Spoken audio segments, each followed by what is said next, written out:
மக்களுக்கு நல்லது பண்றதுக்கு அரசியலுக்கு வாங்கடா, கொள்ளை அடிக்கிறது கொலை பண்றதுக்கு மாடா அரசியலுக்கு. ஹலோ நண்பன் மிஸ், எப்படி இருக்கிறீங்க? உங்கள் எல்லாருமே தெரியும், நான் வந்து அரபு நாட்டில் தான் இந்த வீடியோஸ்லாம் போட்டுட்ருக்கேன்னு.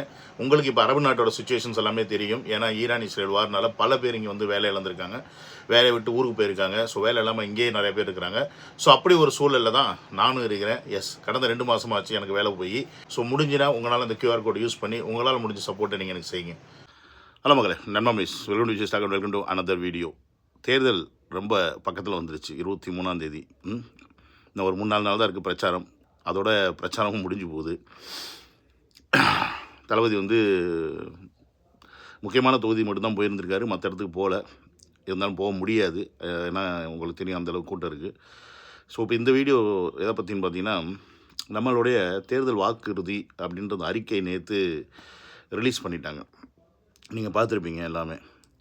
அது பற்றின புரிதல் வந்து நமக்கு இருக்கா அப்படின்னு கேட்டிங்கன்னா இல்லை. அதை தான் இந்த வீடியோவில் நான் சொல்ல போகிறேன்.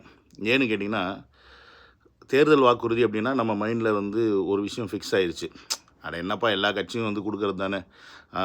போன வாட்டி திமுக வந்து 564 534 வாக்குறுதி கொடுத்துச்சு, எல்லாத்தையுமா நிறைவேற்றிட்டாங்க. அது மாதிரி அதிமுகவும் வரும், கொடுக்கும். அது மாதிரி இவரும் தேர்தல் அப்படின்ற வாக்குறுதி கொடுத்துருக்காரு அப்படின்ற மனப்பான்மை பெரும்பாலானவருக்கு இருக்கும். அதில் நான் குறை சொல்ல மாட்டேன். ஏன்னு கேட்டிங்கன்னா, ஒரு 50-60 வர அரசியலில் நம்ம கற்றுக்கிட்டது அதுதான். நம்மளை அவங்க தற்குறின்னு சொல்கிறாங்கல்ல, நம்மளை தற்குறித்தனமாக இருக்க வச்சதும் அவங்க தான் அப்படின்ற அந்த புரிதலே நமக்கு இல்லை. அப்படின்றத இந்த தேர்தல் வாக்குறுதி ரிலீஸ் பண்ணதுக்கப்புறமா நம்ம இருக்கிற இந்த சூழலை பார்த்து நான் வெக்கப்படுறேன், வேதனைப்படுறேன். வேறு என்ன பண்ணுறதுன்னு எனக்கு தெரியல. ஏன்னு கேட்டிங்கன்னா, அதில் ஒவ்வொருத்தருக்குமான வாக்குறுதிகள் இருக்குது. தேர்தல் வாக்குறுதி அப்படின்னா அது பொத்தாம் பொதுவாக அப்படியே கொடுக்கறது அப்படின்னு அப்படி கிடையாது.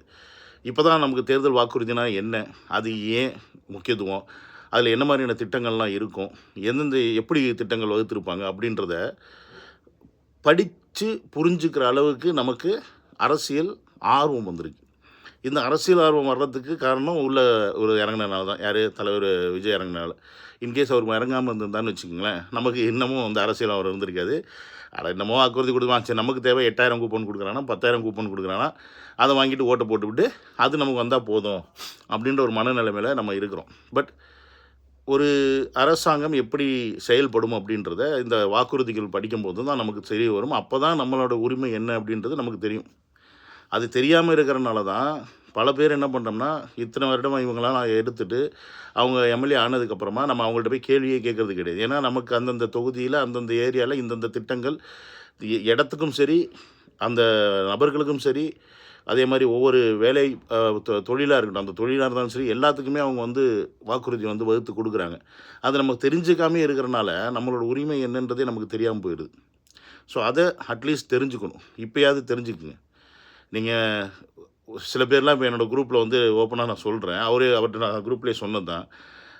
எனக்கு நேரம் இல்லை படிக்கிறதுக்கு அப்படின்னு ஒருத்தர் சொல்கிறாரு. நான் என்ன தான் இருந்தாலும் தளபதிக்கு ஓட்டு போட தானே போகிறேன், அது படித்தா என்ன படிக்கலைன்னு. நீங்கள் தளபதிக்கு ஓட்டு போடுங்க, ஓட்டு போடாமல் போங்க, அது மேட்ரு கிடையாது. ஆனால் தளபதி வந்தால் என்ன மாதிரியான செயல்பாடுகள் தமிழ்நாட்டில் வரும் அப்படின்றத நீங்கள் எப்படி தெரிஞ்சுப்பீங்க? அவர் இப்போ ஒரு பொதுவாக சொல்கிறாரு, நான் இதுக்கு தான் முக்கியத்துவம், அதாவது சாலை வசதி, மகளிர் பாதுகாப்பு, சட்டம் ஒழுங்கு, இது கொடுக்குறேன்றாரு. ஸோ இது போதுமா? அப்போ அதில் என்ன கொடுத்துருக்காங்க, என்ன அதில் வரைமுறை இருக்குது? இப்போ இதே தேர்தல் அறிக்கையை இவங்க வந்து மற்ற கட்சிங்க மாற்றி மாற்றி திரிச்சு பேசுவாங்க. உங்களுக்கு அதுக்கு பதில் என்ன? அதில் என்னப்பா அவ்வளோ பக்கம் இருக்குது, 97 பக்கம் 96 பக்கத்துக்கு PDF இருக்குது, அவ்வளோத்தையும் உட்காந்து படிச்சுட்டு இருக்கோன்னா படித்து தான் ஆகணும். நீங்கள் ஒருத்தரை செலக்ட் பண்ணுறதுக்கு முன்னாடி அவருடைய திட்டங்கள் என்ன, அவர் வந்து என்னெல்லாம் கொடுத்துருக்காரு, எப்படி பாயிண்ட் பை பாயிண்ட் கொடுத்துருக்காரு அப்படின்றத நீங்கள் படித்தா மட்டும்தான் உங்களுக்கு புரியும். அட்லீஸ்ட் உங்கள் செக்டாருக்காவது படிங்க. நீங்கள் ஒரு டிரைவராக இருந்தீங்கன்னா டிரைவர்களுக்கு என்ன கொடுத்துருக்கான்னு படிங்க. நீங்கள் ஒரு குயவராக இருந்தால் குயவருக்கு என்ன கொடுத்துருக்கான்னு படிங்க. நீங்கள் ஒரு நெசவாளாக இருந்தால் நெசவாளருக்கு என்ன கொடுத்துருக்கான்னு படிங்க. விவசாயிக்கு என்ன மாதிரி திட்டங்கள் கொடுத்துருக்கான்னு படிங்க. ஸ்டூடெண்ட்ஸ், நீங்கள் ஸ்டூடெண்ட்ஸுக்கு என்ன மாதிரியான திட்டங்கள் கொடுத்துருக்காங்க, படித்து முடிச்சுட்டு வேலை தேடுறவங்களுக்கு என்ன மாதிரி திட்டங்கள் கொடுத்துருப்பாங்க, எம்ப்ளாய்மெண்ட் தேடிட்டு இருக்கவங்களுக்கு பாருங்கள். இந்த மாதிரி ஒவ்வொரு செக்டாரும் அட்லீஸ்ட் நீங்கள் அதை பார்த்து தெரிஞ்சுக்கிட்டிங்கன்னாவது மற்றவங்கள்ட்ட அட்லீஸ்ட் உங்கள் துறையில் இருக்கவங்கள்ட்ட போயாவது நீங்கள் சேர்க்க முடியும். ஆமாப்பா, நமக்கு பாரு இதுக்கு முன்னாடிலாம் இதெல்லாம் கொடுக்கல, ஆனால் இப்போ ஒரு ஆட்டோ டிரைவராக இருக்கீங்க, ஆட்டோ டிரைவர்ஸுக்கு என்ன மாதிரியான திட்டங்கள் கொடுத்துருக்காங்கன்னு ஒருத்தர் படித்தாவே அது பல பேருக்கு நீங்கள் பாஸ் பண்ணிட முடியும். அஃப்கோர்ஸ் நீங்கள் சொல்லும்போது அவங்க சொல்லுவாங்கப்பா இதெல்லாம் சொல்கிறது தான் வந்தால் செய்யும்போது பார்த்துக்கலாம் அப்படின்னு. செய்யும்போது பார்த்துக்கலான்றதே தவறான மனப்பான்மை. செய்யணும்னா அதுக்கு அந்த அதிகாரம் வரணும். அதிகாரத்தை கொடுத்தா தான் செய்ய முடியுன்ற அந்த புரிதலே இல்லாமல் இத்தனை வருஷமாக நம்மளை வச்சுருக்காங்கன்றதை நீங்கள் முதல்ல புரிஞ்சுக்கணும். ஸோ அதனால் திரும்பி திரும்பி அந்த பல பல ஒரு சந்தேகத்திலே இருக்கிறீங்க. இப்போ யாராவது ஒருத்தர் அந்த தேர்தல் வாக்குறுதியை பார்த்துட்டு இது இப்படி சொல்கிறாங்க, இது சாத்தியம் இல்லை, அப்போ திருப்பி கேளுங்க. இத்தனை வருஷமாக அவங்க செஞ்சாங்களே, அப்போ சாத்தியமாக இருந்துச்சா? அப்போ இத்தனை வருஷமாக நீங்கள் என்ன செத்தா போயிட்டீங்க, உசுரோடு தானே இருக்கீங்க, ஒரு வாட்டி கொடுத்தா என்ன கெட்டு போச்சு அப்படின்னு திருப்பி கேளுங்க. ஸோ இதை கன்ஃபார்மாக நீங்கள் பண்ணி ஆகணும். ஏன்னா அவ்வளோ திட்டங்கள் இருக்குது அதில். அதே பார்த்திங்கன்னா படிக்கவே கூடாது, படிக்க முடியாமல் போகிற எத்தனையோ பிள்ளைங்களை கண்டினியூஸாக படிக்க வைக்கிறதுக்குனே அவ்வளோ திட்டங்களை எனக்கு தெரிஞ்சு வேறு எந்த அரசாங்கம் கொடுத்ததில்ல. அவங்க அரசு பள்ளியில் போய் சேர்க்க முடியாத குடும்பங்கள் எத்தனையோ இருக்குது இன்றைக்கி தமிழ்நாட்டில். அப்போ அந்த அரசு பள்ளியில் சேர்க்குறதுக்கு ஒரு 10-15,000 தேவைப்படுது இன்றைக்கி இருக்குது. ஏன்னா புக்கு வாங்கணும், ட்ரெஸ் வாங்கணும், அது இதுன்னு லொட்டுலஸ்லாம் வாங்கணும் போது அவங்களுக்கு தேவையான செலவுகள் பண்ணுறதுக்கு அதுக்கு காசு கொடுக்குறதா இருக்கட்டும், அந்த பிள்ளைகள் படித்து வெளில வந்ததுக்கப்புறமா காலேஜ் சேர்கிறதுக்கு அதுக்கும் பேங்க் லோன் கொடுக்குறதா இருக்கட்டும், அதுக்கப்புறம் படித்து முடிச்சதுக்கப்புறம் வேலை தேடுறதுக்கு 2 வருஷம் டைம் கொடுத்து அந்த 2 வருஷத்தில் அவங்களுக்கு தேவையான உதவித்தொகை மாதிரி 4,000 கொடுக்குறதா இருக்கட்டும், இல்லை 2,500 டிப்ளமோ படிச்சவங்களுக்கு கொடுக்குறதா இருக்கட்டும், இப்படி ஏகப்பட்ட திட்டங்கள் படிப்பை மையப்படுத்தி அவ்வளோ இருக்குது. ஸோ இதை எத்தனை பேர் நம்ம புரிஞ்சுக்கிறோம் தெரிஞ்சுக்கிறோம்னு நமக்கு தெரியாது. அதே மாதிரி மின்சாரம் 200 யூனிட் ஃப்ரீ கொடுக்குறாரு அப்படின்னோடனே உடனே அடுத்த சந்தேகம் வந்துடுது. மாதத்துக்கு 200 யூனிட்டான, அதாவது நமக்கு ஆசை, பேராசை இருக்கக்கூடாது. புரியுதுங்களா? அதாவது நான் தான் திருப்பி சொல்லிகிட்டு இருக்கேன். இங்கே கெட்டவங்களை தூக்கி வச்சு கொண்டாடுற நாம் நல்லது செய்ய வந்தால் அவங்க பல்ல பிடிச்சி பதம் பார்க்குறது ஒரு கேவலமான பிறவியாக நம்ம இருக்கிறோம். அவன் நல்லது செய்ய வரான்னா அவனை 1008 சந்தேகப்படணும். ஏன் இல்லைப்பா அது எப்படிப்பா இது எப்படிப்பா 1008 கேள்வி. 200 யூனிட் ஒரு வீட்டுக்கு எப்படி கொடுக்க முடியும் மாதம் முடியாதுல்ல. அப்போ இருக்கக்கூடிய அந்த திட்டங்களை அவங்க எப்படி அதை செயல்படுத்துகிறாங்க, அது எந்த மாதிரியான நோக்கத்தோடு செயல்படுத்துகிறாங்கன்னு பார்க்கணும். நம்ம கேள்வி கேட்கணும், குறை சொல்லணும் அப்படின்றதுக்காகலாம் இங்கே இருக்கக்கூடாது. அதாவது அதே மாதிரி போதை கலாச்சாரத்தை ஒழிப்போம் அப்படின்னா அதில் எல்லாமே அடங்கிருச்சு. அப்புறம் அதில் தனியாக கேட்கக்கூடாது. டாஸ்மாக்கு ஏன் இது ஒரு அறிக்கை கொடுத்துருக்கலாம்ல, வரும், அதில் எல்லாமே வரும். போதை கலாச்சாரம்னா அதுக்கு என்ன பண்ணணுமோ அது ஆட்சி வந்தால் தான் செய்ய முடியும். ஆட்சி வராமல் செய்ய முடியாது. இதெல்லாம் சும்மா வாக்குறுதி கொடுக்க முடியாது. எதுக்கு எல்லா மீடியாலையும் உட்காந்துக்கிட்டு எங்கே விஜய் வந்தால் டாஸ்மாக் மூடுவேன்னு சொல்லுங்கள். ஏன் சொல்கிறாங்க? ஏன்னா இட்ஸ் நாட் பாசிபிள்னு அவங்களுக்கு தெரியும். விஜய் அதை சொன்னார்னா அதை செய்ய முடியாதுன்னு அவருக்கு தெரியும்.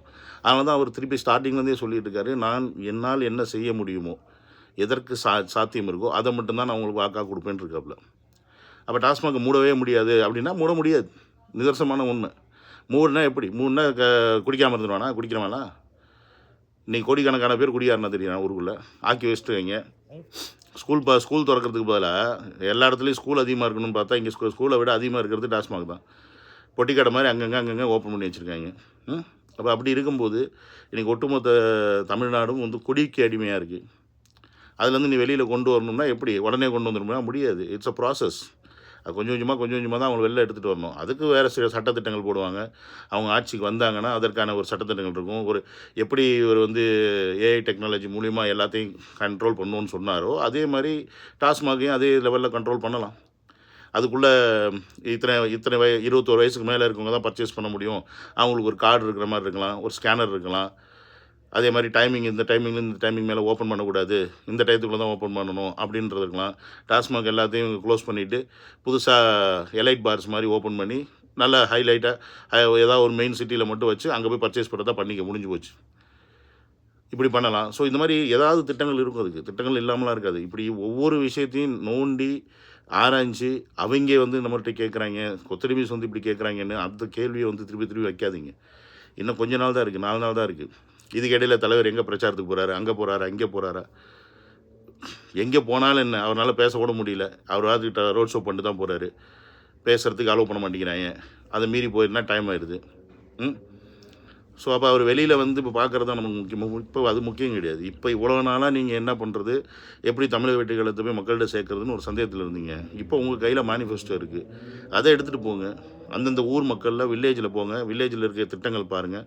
இதெல்லாம் அவர் செய்வார், செஞ்சு கொடுக்குறேன்னு இருக்காரு, ஒரு வாட்டி வாய்ப்பு கொடுங்க அப்படின்னு சொல்லி பேசுங்க.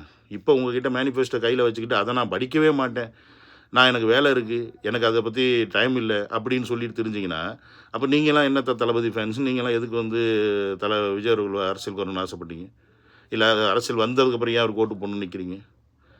புரிதலே இல்லாமல் இருக்கேன். ஸோ அப்போ இவ்வளோ நாள் சும்மா இருந்தீங்க, இனி சும்மா இருக்காதீங்க. இருக்குது, பிடிஎஃப் இருக்குது. அந்த லிங்க் வேணால் நான் உங்களுக்கு கீழே டிஸ்கிரிப்ஷனில் போடுறேன். அந்த லிங்கை போய் டவுன்லோட் பண்ணுங்கள். பிடிஎஃப் டவுன்லோட் பண்ணி எல்லாம் தமிழில் தான் இருக்குது, முத்தாக இருக்குது. படித்து புரிய வைங்க. படிக்க தெரியாதவங்களும் படித்து சொல்லுங்கள். முதியோருக்கு என்ன மாதிரியான திட்டங்கள் கொடுத்துருக்காங்கன்னு சொல்லுங்கள். முதியோருக்கு மாதம் 3000 ரூபா காசு கொடுக்குறதா இருக்கட்டும். ஏன்னா அவங்க தானே வந்து திமுக அதிமுக மாற்றி மாற்றி போடுறாங்க. அவங்களுக்கு வந்து மருத்துவ வசதியாக இருக்கட்டும், வீட்டுக்கே வந்து மருத்துவம் பார்க்குற வசதியாக இருக்கட்டும், இப்படி பல விஷயங்கள் இருக்குது இல்லையா முதியவங்களுக்கு. புரியுதுங்களா? ஸோ அப்போ இதெல்லாம் நீங்கள் அவர்கிட்ட சொல்லுங்கள். இதெல்லாம் நீங்கள் ஓட்டிங்க போட்டால் தான் உங்களுக்கு இதெல்லாம் கிடைக்கும். இல்லைன்னா நீங்கள் எப்பவும் போல் 5க்கும் 10க்கும் ரோட்டில் திரியணும் அப்படின்னு சொல்லி புரிய வைங்க.